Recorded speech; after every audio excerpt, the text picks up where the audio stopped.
Hello everybody, it's me. I'm blogging like this again because again I feel like shit. I feel like typing. I think I've got food poisoning. I don't know.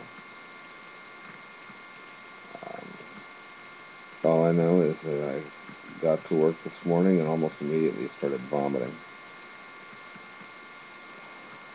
Really nasty feeling in my stomach, and I think it feels like cramps. And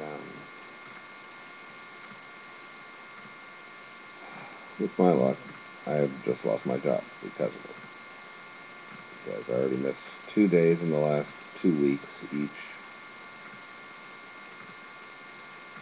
Even though last week I made up the days, and the week before that I have a doctor's note, um,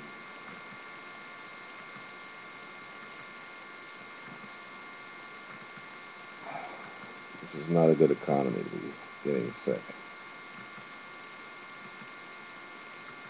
So yeah.